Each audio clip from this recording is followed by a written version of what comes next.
coming up very shortly, I can announce. Oh, good. Well, stay there, Professor.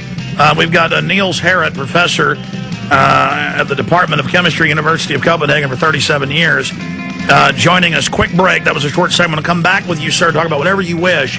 But what is the establishment going to do as it comes out that those towers were blown sky high? Now, what's going to happen? Where's all this going? Stay with us. We're on the march. The empire's on the run. Alex Jones and the GCN Radio Network. You already know that drinking pure, high-alkaline pH water is the most important factor. All right.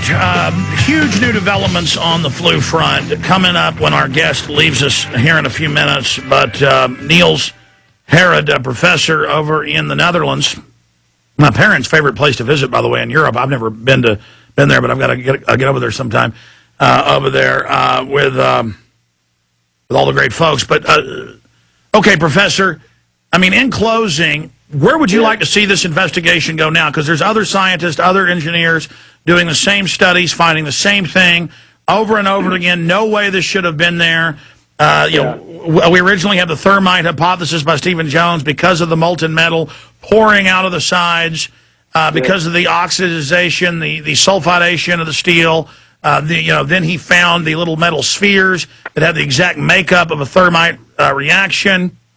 And then he tested thermate that had that reaction. And now you've done separate studies.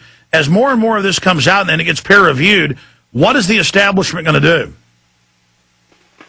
Well, hopefully we'll get the investigation we've all been asking for a long time. And I appreciate, of course, the news value of this investigation. But basically, we're just confirming what has been obvious for a long, long time. As some of us know, that the 3 skyscrapers in New York were demolished intentionally on September 11, 2001. And hopefully, or I'm sure, absolutely, I'm certain, I can feel it, that those who know this is growing by vast numbers every day, thousands of people every day. So when we reach critical mass, it will what you call it, provoke an investigation. Unless, well, folks are waking up quicker to this than they did JFK. That took 20 years to get a majority. Now it's over 90% in the we average can't wait for that. I was about to say, go ahead. We have to restore, first of all, the power of the press as an independent institution in our democracy. This is the most important thing, to restore the press. And before this is done, we cannot solve the even larger issues at hand. I agree with you. I agree, Professor. We've got to have the info war. We've got to have the alternative media and the people's voice to tell the truth to ever counter this. That's what we're trying to build here, and we're starting to win that fight. That's why Burma's just walked up and showed me 3 more hit pieces on me today. They are coming after us big time. So, folks, pray for us. We're in the thick of the storm here. And speaking of that, Professor, have you gotten any heat from the university or any threats from anybody for what you're doing? No, not really. I mean, the situation with the university was settled almost a year ago in a situation where I actually had the opportunity to lay down the facts for my colleagues, and they respect that, of course. So no, that is not a problem, and no real threats, no harassment, and I have got, I don't know how many emails since this paper come up, and they are all supportive. It's so nice. Let me get this opportunity to whoever has sent me an email to thank him, because I cannot answer all of them, but they are 99% supportive. Yeah, same here. And this is fantastic. I can hardly have time to respond to all of it, and it's boiling in Europe, so I have to concentrate on what is happening around here. And Professor, it's really moving faster and faster. I can say that to everyone who's concerned about that. Yes, Professor, I was about to say, what's your new area of investigation now that you have proven independently, as others have, scientifically, that it's a thermite? Where do we go from here? There's still a lot of things for us to do on the chips. One thing is, as we mentioned in the start, we do not know if the thermite acts as what we call an incendiary, that is only by the action of heat, or if it's an explosive. I suppose that both varieties probably were in the towers. And please notice that we are not saying that the towers was brought down exclusively by thermite. All we're saying is the thermite is there.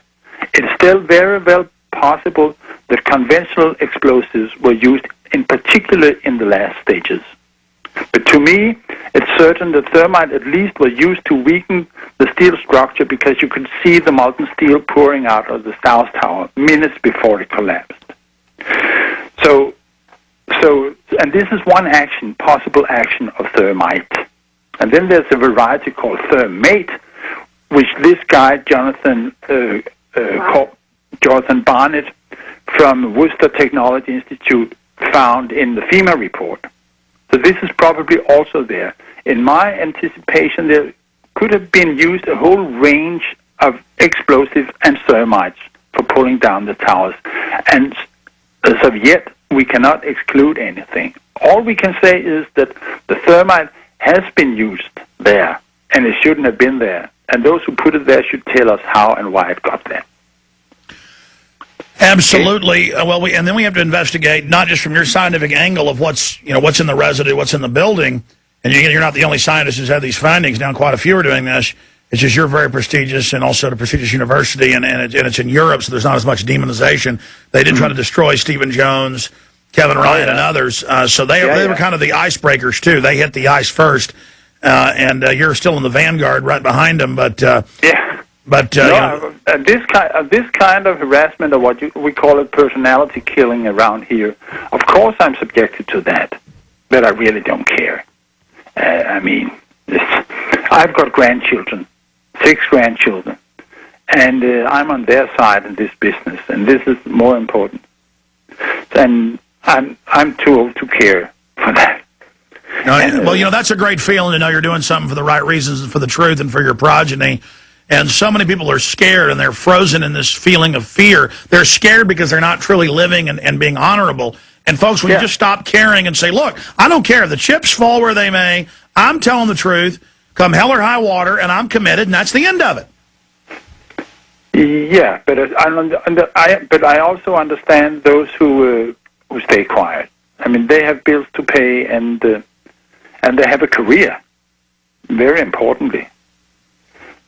So we should not come down too hard on those who... I agree with you, but if these terrorists aren't brought to justice, the same people that did this are still running things today. They're going to pull new scams. They're pulling a new one right now with this ridiculous bird flu hoax, pig flu hoax. And so they're going to launch more wars. We have got to... Look, Hitler, as you know, firebombed his own Reichstag, attacked Poland, saying they attacked his military base at Gleiwitz. We know that the U.S. government stages terror attacks. We know the Russians do it. The public has to be educated. I mean, I have Army Field Manual 2004, Professor, that's